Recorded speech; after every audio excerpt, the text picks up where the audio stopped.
Hello, I'm delighted to be joined today by Susan Leigh. Susan is a fabulous counsellor and hypnotherapist. She works with couples and individuals, amongst other areas, who are going through a breakdown of relationships. Hi, Susan, how are you doing? I'm good, thank you, Tamsin. Fabulous. So, we're going to talk today about the anxiety that you might feel during negotiating with your ex spouse, and some ideas of how to deal with that. So, we see a lot of couples going through mediation. I certainly work with a lot of couples who are wanting to come to a financial agreement between themselves rather than going to court, but that has its own um, difficulties, I guess you would say. So, what would you start off by saying? What are your initial thoughts? I would start off by saying, acknowledge that it is a tense time, even if you're not in a court scenario, even if you're going to a mediator's office or a neutral professional's office.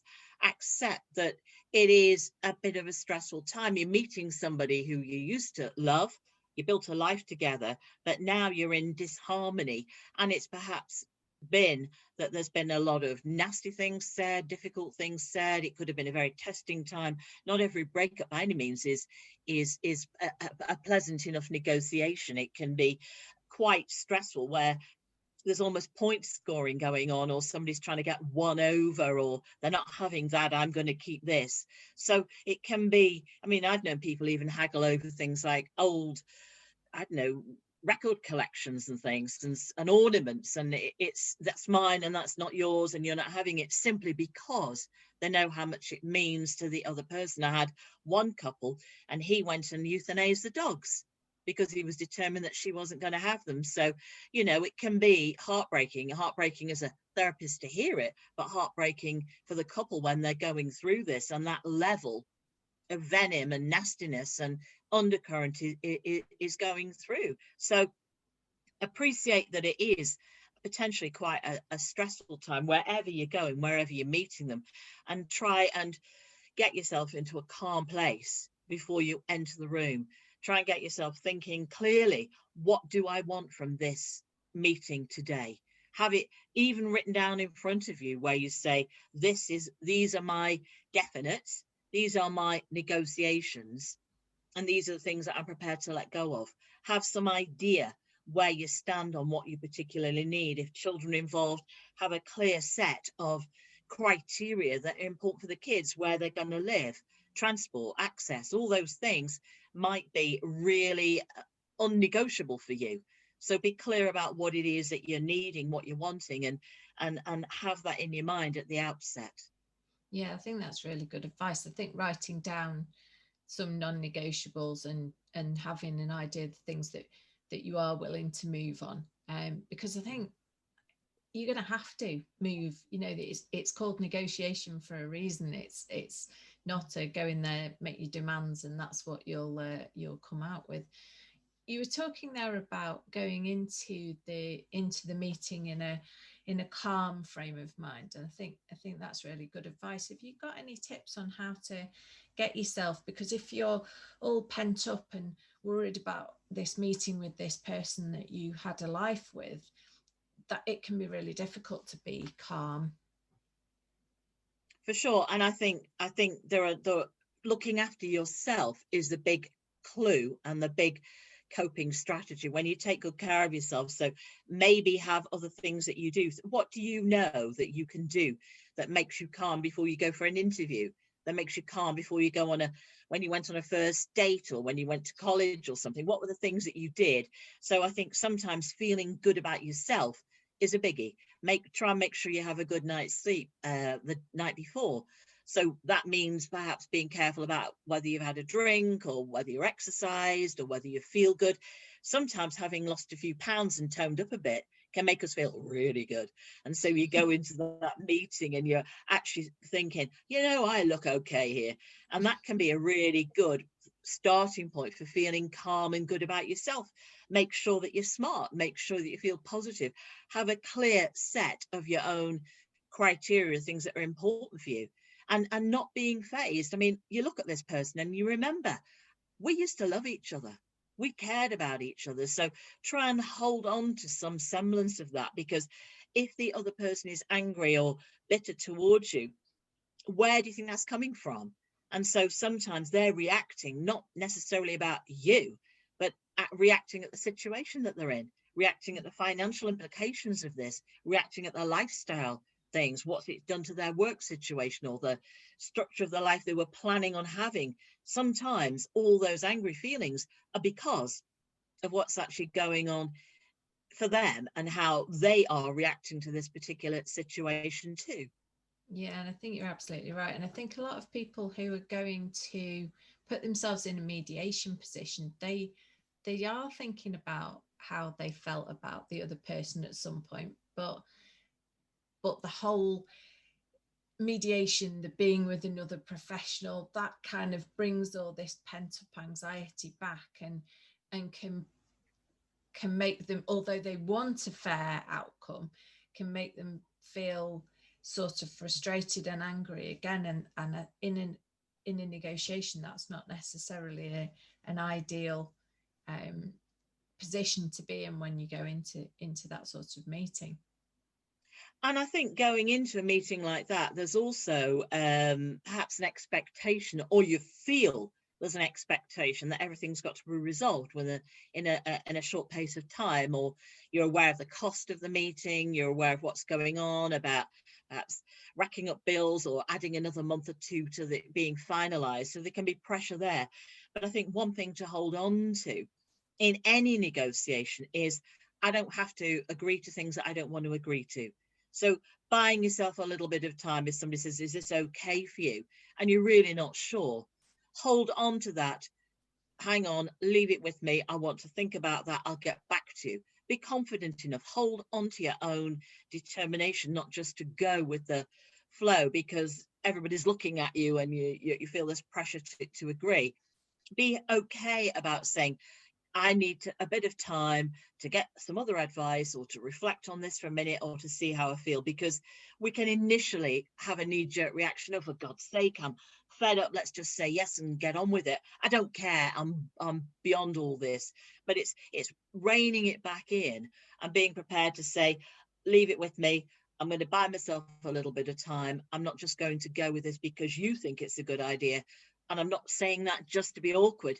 I just really need to check out for myself how I feel about this, how it's going to impact on any plans that I might have, or anything I'm thinking about doing for my own future, or for perhaps for the children too. So being prepared to stand your ground a little bit with fairly neutral phrases like that. So it's not being acrimonious, it's not swearing or getting upset, it's keeping that calm thing. Because the truth is, if a person loses it, that phrase says it all. If we lose it, we're losing control. If we're losing it, we're losing a grip. So again, coming back to your center, coming back to feeling a bit more grounded and going, I'm not losing it. I'm not giving away my power. I'm going to hold on to what's right for me. And that might take me a day or two to think about it, but I will come back to you with my resolve or my decision in 24 hours or whatever it is that you feel will be okay for you. Yeah, and I think that's absolutely right. I think rushing making decisions about your divorce are going to lead to problems later on. I think everything needs to be carefully considered, and an immediate reaction probably isn't going to be the right reaction either. And something else that I was thinking when you were talking was that if you feel yourself losing it in that meeting, just ask to step out of the meeting, even if it's only for 5 or 10 minutes, where you regather your calmness, where you kind of take a deep breath. That, you know, even a breath of fresh air outside the front door of the office would give you that time to just stop losing Absolutely. it, as you very carefully said. I mean, that's a great reminder of what that phrase That's where means. the phrase, I mean, that's where cigarettes come into their own, even though a lot of us don't smoke anymore, you know. But in truth, you know, that cigarette break, I just need to go outside for a fag or something. That was, whether it was an actual action or not, it gave people thinking time. And because we don't, it's one of the, I mean, hate smoking, but at the end of the day, having a cigarette break or a timeout is a really valuable thing to do. And as you were saying there, the truth is, if we agree to things that we really don't feel right about, that can impact on further decisions down the line. Because if a person's agreed to things because they felt under pressure or of whatever kind it might be, that they then start thinking, yes, they agreed to it, yes, they gave it away, or they allowed that decision to go ahead, but then they can start feeling bitter or resentful, or it's not fair, or I've been treated badly, or look what they've done to me. And it can fuel further antagonism that may come out in the relationship down the line. And if you have to meet intermittently, that's going to be unfortunate. So being sure that, yes, you've agreed to something, I've given you this, you've had that, and you feel fairly dealt with. At the end of the day, you have to kind of go, okay, I allowed this to happen. But you don't want to be allowing something to happen and feeling angry or bitter or done over by what's happened.